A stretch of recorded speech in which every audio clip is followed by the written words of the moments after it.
আল্লাহি আজ্জা ওয়াজাল আল্লাহ পাকের দয়ায় আমরা মুসলমানরা আল্লাহ তাআলার জিকির এবং নবী করিম সাল্লাল্লাহু তাআলা আলাইহি ওয়াসাল্লাম এর উপর দুরূদ শরীফ পাঠ করে থাকি।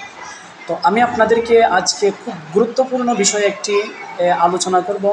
আপনারা মনোযোগ সহকারে শ্রবণ করুন, অবশ্যই ইনশাআল্লাহুল কারীম আপনাদের ফায়দা হবে। আমরা অনেকেই তাসবিহ করে থাকি, আল্লাহর জিকির করে থাকি, দুরুদে পাক করে থাকি, অনেক দোয়াও করে থাকি বা কোরআনে পাকের তিলাওয়াতও করে থাকি। তো এই বিষয়ে আলহামদুলিল্লাহ আজ্জা ওয়াজাল আমি আপনাদের কাছে আজকে কিছু কথা বলবো। আপনারা শুনুন, দেখেন, আপনাদের জন্য অনেক ফায়দা হবে ইনশাআল্লাহ। আল্লাহ তাআলা কোরআনুল কারীমের মধ্যে ইরশাদ করেছেন, ওয়ারাত্তিলিল কুরআনা তারতিলা, তোমরা কুপ্তে মেতেমে পড়ো, অর্থাৎ কোরআনে পাককে কুপ্তে মেতেমে পড়ো। আরেক জায়গার মধ্যে আল্লাহ তাআলা ইরশাদ করেন, আল্লাযীনা আতাইনাহুমুল কিতাবা ইয়াতলুনাহু হাক্কা তিলাওয়াতিহি, আমি যাদেরকে কিতাব দিয়েছি তারা যেন সেটার তিলাওয়াত করে, যেভাবে তিলাওয়াত করার হুকুম রয়েছে সেভাবে।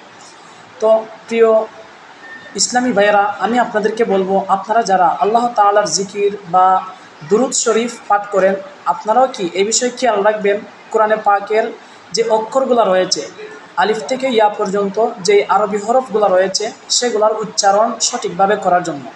কারণ হযরত আলী রাদিয়াল্লাহু তাআলা আনহুকে জিজ্ঞেস করা হয়েছিল, হুজুর তারতিল দ্বারা উদ্দেশ্য কী? তখন তিনি রাদিয়াল্লাহু তাআলা আনহু বলেছিলেন, তারতিল দ্বারা উদ্দেশ্য হচ্ছে তাজউইদুল হুরুফি ওয়া মাআরিফাতুল উকুফ, অর্থাৎ তাসবিদের হরফের তাসবিদ সম্পর্কে জানা এবং ওকফ সম্পর্কে জ্ঞান অর্জন করা। এখন আমি আপনাদেরকে যে বিষয়টা গুরুত্বপূর্ণভাবে বলার জন্য চাচ্ছি, বিষয়টা হচ্ছে এই রকম, আমরা অনেকে আল্লাহর জিকির করে থাকি, যেমন আমরা আসরের পরে বা ফজরের পরে অনেক সময় আমরা এইভাবে পড়ে থাকি যে তাসবিহে ফাতেমা শরীফ যেটা রয়েছে আমাদের সবাই আমরা জানি, সুবহানাল্লাহ, আলহামদুলিল্লাহ, আল্লাহু আকবার, এই তিনটা বাক্যকে আমরা 33 বার করে 99 বার পড়ার পরে আমরা লা ইলাহা ইল্লাল্লাহু ওয়াহদাহু লা শারীকা লাহু লাহুল মুলকু ওয়া লাহুল হামদু ওয়া হুয়া আলা কুল্লি শাইইন কাদির, আমরা এইভাবে পড়ে থাকি। তো এখন আমি আপনাদেরকে যে বিষয়টা বলতে চাচ্ছি, বিষয়টা হচ্ছে আমরা অনেক সময় তাসবিহ পড়ি।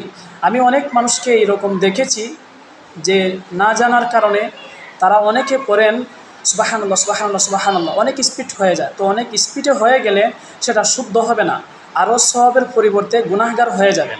এই জন্য আমি আপনাদেরকে বলবো, আপনারা আল্লাহর জিকির যাওই করেন সঠিকভাবে করার জন্য চেষ্টা করবেন।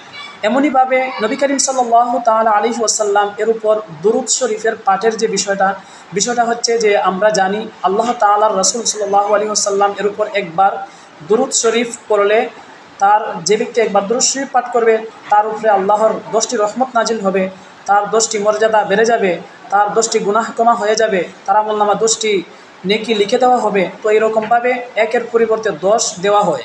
তো এইরকমভাবে আরও অনেকগুলা হাদিসে মুবারকার মধ্যে রয়েছে, যে ব্যক্তি দৈনিক 100 বার দুরূদ শরীফ পাঠ করবে আল্লাহ তাআলা তাকে 100টি রহমত দান করবেন। 100টি নিয়ামতের কারণে, 100টি রহমতের কারণে ওই বান্দার দুনিয়ার যা সমস্যা রয়েছে সমাধান হয়ে যাবে এবং আখিরাতের যা সমস্যা রয়েছে তার সমাধান হয়ে যাবে।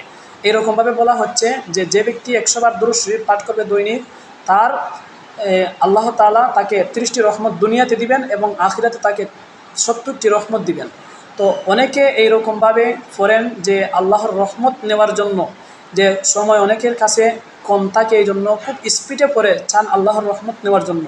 না, এটা কখনো সম্ভব হবে না। আপনারা যদি আল্লাহর রহমত নিতে চান, নিয়ামত নিতে চান, অবশ্যই আল্লাহ তাআলার রহমত নেওয়ার জন্য কষ্ট করতে হবে, সময় ব্যয় করতে হবে। যেমন আপনি যদি চান দুরূদ শরীফ দৈনিক 100 বার পড়তে বা 500 বার পড়তে, যত বেশি পড়বেন ততই নেকি পাবেন।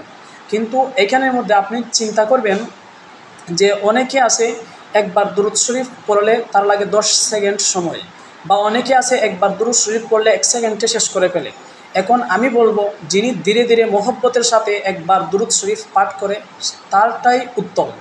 এখন বিষয় হচ্ছে যে আমরা অনেকে দুরূদ শরীফ পড়ার সময় এত স্পিডে পড়ি যা শুদ্ধই হয় না। আর নবী করিম সাল্লাল্লাহু তাআলা আলাইহি ওয়াসাল্লাম বলেছেন, যে ব্যক্তি আমার উপর দুরূদ শরীফ পাঠ করে ওই ব্যক্তির দুরূদ দুই ধরনের, যে একটা দুরূদ হচ্ছে যে মহব্বতের সাথে, আরেকটি দুরূদ হচ্ছে যে মহব্বত ছাড়া শুধু পড়া।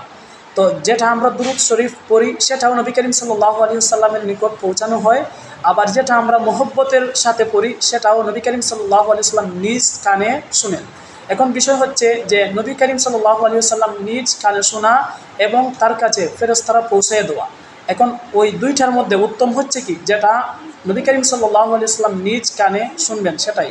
তো আমি আপনাদেরকে বলবো, আপনারা মহব্বতের সাথে দুরূদ শরীফ পাঠ করবেন, আল্লাহর জিকির যাওই করেন মহব্বতের সাথে করবেন, স্পিডে করার কোনো প্রয়োজন নেই। আপনি ধীরে ধীরে করেন, সময় ব্যয় করে করেন, মহব্বতের সাথে করেন। আপনি কম করবেন, আল্লাহ তাআলা আপনাকে নেকি অবশ্যই বেশি দিবেন। আপনি বেশি করবেন কিন্তু ভুল হবে, এর জন্য আপনি গুনাহগার হয়ে যাবেন।